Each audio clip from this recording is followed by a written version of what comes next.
Newly released video shows moments right before disaster, how a police chase led to a deadly crash, and why one analyst argues there shouldn't have been a chase at all. Redistricting plans in Baltimore County have some parents on edge. Why their concerns involve more than just distance. And the next weather maker moving at us are severe weather, flooding, wintry weather. I'm going to let you know what we're going to see hour by hour coming up in my Weather Authority forecast. Live from WBFF in Baltimore, this is Fox 45 News at 6. And good evening, everybody. I'm Mary Bubala. The Maryland Attorney General's office is releasing video from a deadly crash during a police chase earlier this month in East Baltimore. This video shows the moments leading up to that crash. The suspect in a police pursuit slams into a second car before hitting a pedestrian, which we are not going to show. The two cars careen into a nearby building, which collapses onto everyone. Tonight, Fox 45's Vincent Hill is digging deeper into what led up to the crash and if there should have been a police chase going on in the first place. Yeah, a former cop says that chase never should have happened because of what the officers knew at the time. And a warning, some of this video may be disturbing. A high-speed chase of a stolen vehicle in East Baltimore. Looks like it's going to go southbound. 10 seconds later, that car slamming into an unsuspecting driver and a pedestrian walking along North Avenue. You just hit a car, collapsed building just fell on it, North and Wolf. Get some units, start a couple medics. The pedestrian and cars covered in rubble. Guns drawn, police rush in. And quickly realize it's a life-saving mission. The pedestrian died, 5 others injured, but could it all have been prevented? I have a pretty unique opinion and view on pursuits. Former police officer Melissa Pinkleton says yes. If it's for a traffic infraction, a property crime, in general, that should not even turn into a pursuit. According to BPD's pursuit policy, pursuing a stolen car is prohibited if it's the initial violation. One BPD officer even telling others to stop the chase. Pinkleton says pursuit policies across the country have changed to prevent things like this tragedy from happening. In most departments in the country, they're not allowed to chase. Officers are not allowed to chase anymore for property crimes because of fatalities and injury accidents that have happened to innocent citizens over the years. Just yesterday, the city of Baltimore paying out $6 million to the family of Elbert Davis, killed during a pursuit in 2010 involving gun trace task force officers. The utmost first concern is safety for the public. Now, we have reached out to BPD to find out if any of those officers involved in that chase have been disciplined. We're told it's still under investigation by both BPD and the AG's office. In Baltimore, Vincent Hill, Fox 45 News. Well, the recent sentencing of 26-year-old Kendrick Harrison in Baltimore City District Court raising concern about punishments for convicted gun offenders. Earlier this week, Baltimore City State's Attorney Ivan Bates admitted his office made a mistake in regards to Harrison's sentence, and some believe the defendant should have gotten more jail time. I do think that, more than 1 year is appropriate in a case like this. We're dealing with a city that is just rife with gun violence. Well, Fox 45 reached out to the judge's office to ask for his reasoning behind the 1-year sentence. A state spokesperson says judges are unable to comment on sentences. Ivan Bates says his office is holding a training program starting tomorrow. All right, let's take a live look at the Inner Harbor. Beautiful as dusk settles in following a really nice day out there. It is March, but we're in for some rainy weather tomorrow. Chief Meteorologist John. Yeah, some clouds, Mary, and temperatures up to about 64 today, and now the clouds have thickened a little bit at BWI 59. Temperatures about 55 to 60 elsewhere, so it is still mild, but this is going to change for tonight and tomorrow. Coastal flood watch as we prepare for our next weather maker moving at us with plenty of rain. Look at this mess out to our west. Severe weather, wintry weather even up in the mountains of western Maryland. That coastal flood watch is for potentially some minor to moderate wind-driven coastal flooding that could happen right around, say, the Annapolis area. That would be tomorrow afternoon, tomorrow night into Saturday. And then look at the rain that's headed our way. Clouds increase tonight and there by noontime tomorrow. Morning should be dry, but noontime, afternoon, going to be messy. I'm going to let you know how much rain we're going to see coming up in my Weather Authority forecast. Longtime College Park Mayor in Prince George's County, Patrick Woyon, is stepping down as he faces a series of child pornography charges. Prince George's County Police served a warrant at his home last night. He was arrested early this morning. Now, according to charging documents, the mayor had dozens of videos of young boys saved at his home. Police traced the videos to the mayor through a social media account. Investigators say he admitted to owning the account once police confronted him. Digital Harbor High School back open this afternoon after reports of a gun inside the school this morning. After searching the school, officials say no gun was found. One parent voicing concern about her son's safety after he mentioned possible threats earlier in the week. He's like, I'm scared for my life. Why? He said, quote, there were students in the school talking about coming up to Digital to do what they shoot or beat up somebody. I'm not sure what it was or who it is, but the group of kids from Digital was going to contact other students to come up here and have a situation, I'm guessing like today. And I asked my son, are you safe? He's like, no, I want to leave school. Well, counselors are also on hand to support students who may be struggling to process the lockdown. Safe! Safe! Well, hundreds of students gathering in Annapolis today, showing lawmakers the positive impact of the Boost program. Governor Wes Moore looking to cut Boost funding, which helps low-income families send their children to private and parochial schools. Students relying on Boost say other kids should have the same opportunities they do. It's very important and special to people that is less fortunate and that need more and more education. In the nearly $7.5 billion that we spend on public education, $10 million on the Boost program doesn't seem like a heck of a lot. The fight over Boost is heightened considering recent data from Baltimore City schools revealing of 2,000 students tested at 23 schools, 0 were doing math at grade level. Well, former Florida Governor Jeb Bush addressing those sobering statistics in an op-ed in USA Today. Bush says the situation in Baltimore City schools is appalling, and he's calling on Governor Moore to prioritize students. Maryland Republicans say the teachers union could be influencing Governor Moore's decisions, but he pushed back, saying the decisions he makes are 100% his own. Governor Moore says he wants funding to focus more on public education and the issues in Baltimore public schools. Well, redistricting is coming to Baltimore County, and parents at one middle school aren't happy about the proposed plans. Fox 45's Rebecca Pryor takes us through the concerns outside Pine Grove Middle School. Here at Pine Grove Middle School, this is where a lot of those students will be shifted under the new redistricting plans. It's about 20 to 30 minutes away from parts of Jacksonville and Carroll Manor, but it's not just the distance parents have a problem with. The move to build a brand new Baltimore County middle school and expand another could lead to the redistricting of nearly a dozen area schools, impacting thousands of students and sparking outrage in the central region. There's nothing wrong with the schools or the communities. It just feels like the goal that we've been told by BCPS is to keep historical communities together. This sort of just destroys ours.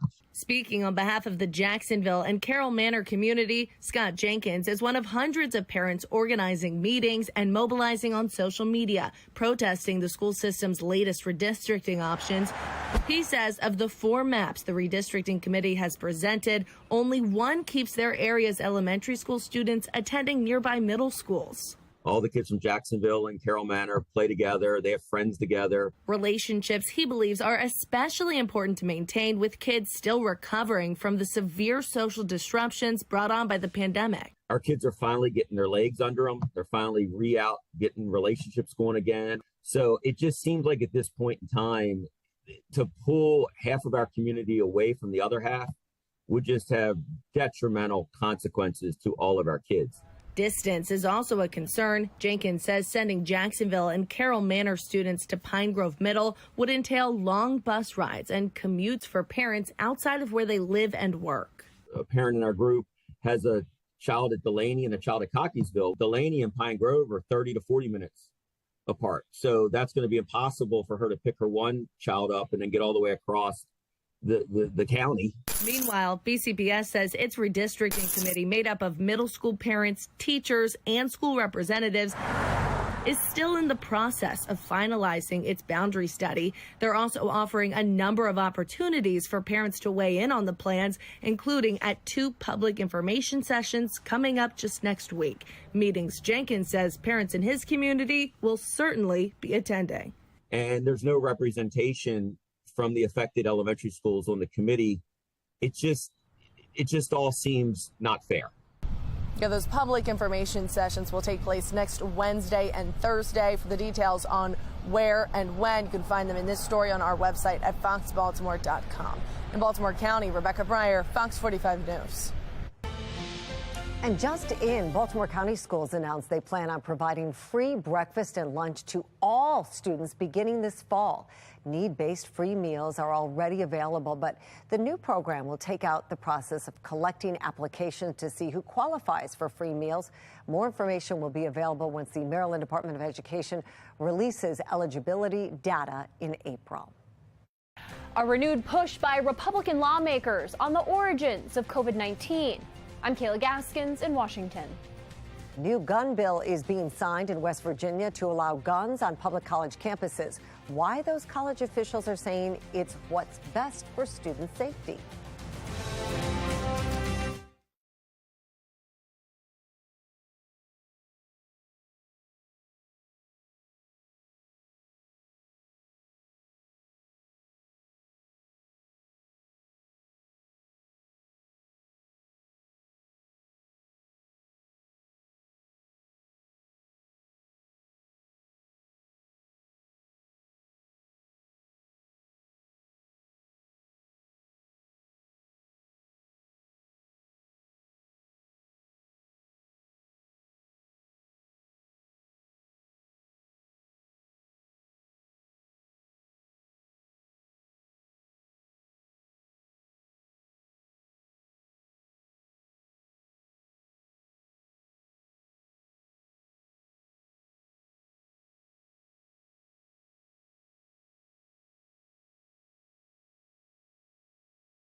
It is now up to the jury to determine whether former South Carolina attorney Alex Murdaugh is the person who killed his wife and son.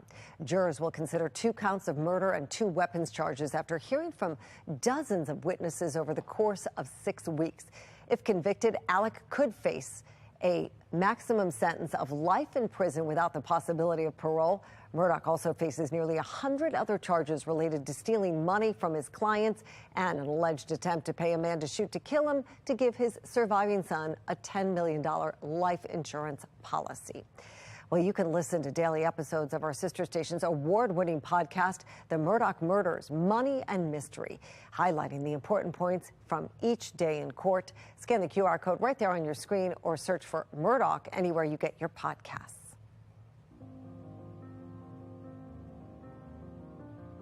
The coronavirus has claimed nearly 7 million lives worldwide in 3 years. Now a renewed push for answers from lawmakers on Capitol Hill.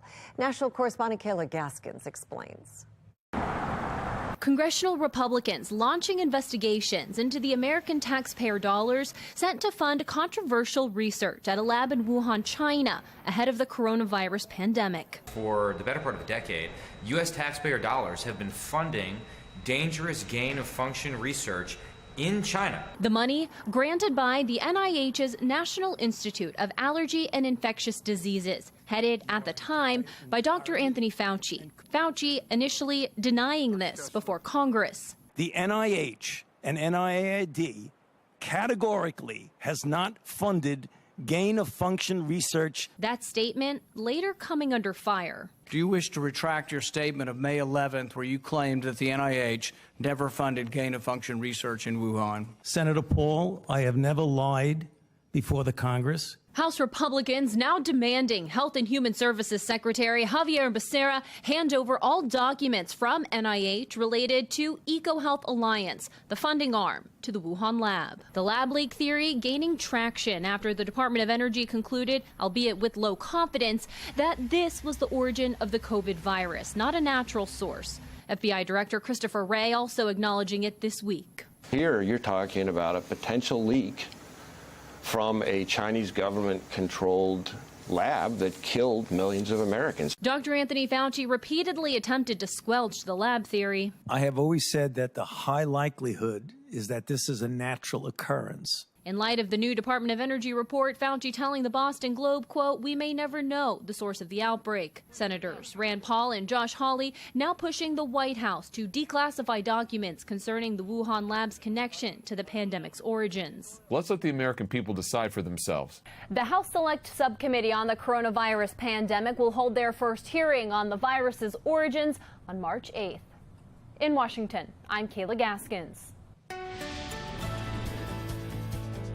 Fox Triplecast this evening showing us a beautiful picture of the Inner Harbor on the Toyota Asian Harbor Sky Cam and some clouds on the Mile 1 Taos Cam, and that's all in advance of our next weather maker. You can see it kind of strewn out across the central southern portion of the country and pretty much aiming right toward us. Now, not going to be any of the problems they're going to see with tornado watches, flood watches across portions of the Ohio and Mississippi Valley, as well as the Great Plains. But we do have a coastal flood watch, in effect, for some easterly winds that are going to be persistent, possibly pushing high tides to minor and moderate coastal flooding levels around, say, Annapolis, around the City Dock parking lot. Could have some overwash there, especially as we head into tomorrow afternoon, tomorrow night, and into Saturday as well, before looks like rain gets here tomorrow afternoon. So there is your cold front that's down to our south and east. Relatively warm day, high 64, even with the clouds. But that colder air, it's going to finally get a little bit of an oomph and a push tonight as we settle down into the 30s. And then the rain with this next weather maker kind of buckles this front northbound. And it's going to be pushing all that moisture up our way for tomorrow. Notice the rain that streams on through tomorrow afternoon into tomorrow night. One last burst of rain. All the snow with this going to be off to our north, although there is a potential of a few sleet pellets or maybe even some wet snowflakes kind of sloppily mixing in north and west of the Beltway tomorrow afternoon. It's not out of the question. But 59 degrees right now, cloudy skies, still nice and warm. So this would preclude, even if anything frozen did mix in with warm ground temperatures, anything from really accumulating to any appreciable amount. Wind out of the west-northwest at 11 and our humidity now at 42%. Temperatures across the board still mild in the mid-50s and near 60. There's a cold north and west. Temperatures already falling off 10 to 25 degrees below where they were just 24 hours ago, not too far away on the other side of the Appalachian. So colder air begins to filter in tonight. Temperature settling into the 30s to near 40 by early tomorrow morning. By 8 a.m., clouds thickening up. And there's your rain by lunchtime tomorrow into tomorrow afternoon when you're getting the kids from school and when you are heading on home from work. Ooh, that does not look good. Into tomorrow evening as well. Could see anywhere up to 1 to 2+ inches of rain out of this. I'm going to let you know how long this sticks around, and when we will finally see some drier weather, and if it comes with colder temperatures in my exclusive 10-day forecast. Weather Window, presented by the National Weather Desk. Here's something you don't see too often. Snow coating the cacti outside Tucson, Arizona. It should melt away by the end of the day. Overnight storms brought large hail to the San Antonio area. Not surprisingly, many car windshields will now have to be replaced. And the pollen in South Carolina is really bad. This view shows you just how far it extends out into the Atlantic Ocean. For more content like this, follow the National Weather Desk on Instagram.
West Virginia is now the 12th state to allow concealed carry on the campuses of public colleges and universities, as Governor Jim Justice signed what has been deemed the Campus Self-Defense Act today. Anna Saunders from our Sinclair sister station in Charleston, West Virginia, has a story on what happens next on campuses as they prepare. Proud day for me. Proud day for all y'all.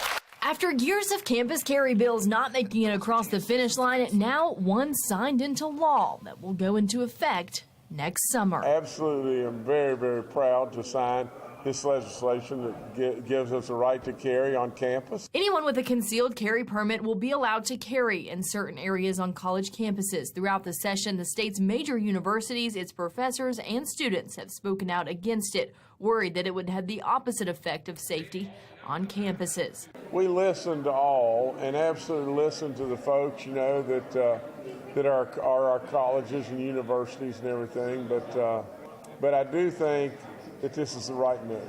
Now the state's campuses have to figure out how this will all be implemented. The bill requires that dorms have safe storage for guns, so it will come at a cost. We've started to think a little bit about with our dorms with respect to safes, but really what President Gee has indicated, he's going to form a campus safety group to make sure that we do have a comprehensive thought process on what we need to do or how we need to communicate about this implementation. Governor Justice pledged his support that the state would help if the financial need is there. Art Tom with the state NRA says the NRA will also be there as a resource. In this instance, the colleges and universities to help consult with them in any way that we can, any way that they may see fit. At WVU, the planning process started long before today as university officials assumed this would be the year it passes, regardless of the university's opposition. Now Alsop says it's about balancing those who feel safe carrying and those who feel uneasy about people who do. The first thing is going to be a significant amount of communication. What's happened in other states where these laws have been passed, what has not happened, and what the rules are here so that we can all feel comfortable on our campus. But I really think it's going to be engagement and communication. In Charleston, Anna Saunders, Eyewitness News. And your exclusive 10-day forecast, temperatures only in the low to mid 40s for Friday. Could see an afternoon cold rain rolling through. That's going to be around through just after midnight Friday night, and that's going to be ugly with temperatures falling down to around 40. 56, breezy, an early sprinkle on Saturday, and then we're back to sunshine, breezy on Sunday, 54, 57 Monday. Could see a spot shower, 61 on Tuesday. We're back to near normal or maybe even below normal as we work almost there into the middle of March. Well, finally tonight, a chance to level up equipment for your child's youth football team. The Ravens and Under Armour are teaming up for Ravens Youth Football Grants, which would provide new jerseys or cleats free of charge. The winning school can also choose between a practice equipment package or a health package, which would include an AED machine, ice tub, and hydration kit. The program has served more than 5,000 children throughout its 13-year history. Well, that's all for Fox 45 News at 6. Family Feud's up next. We'll see you back here, of course, for the news at 10 tonight. Thank you so much for watching. Have a great night.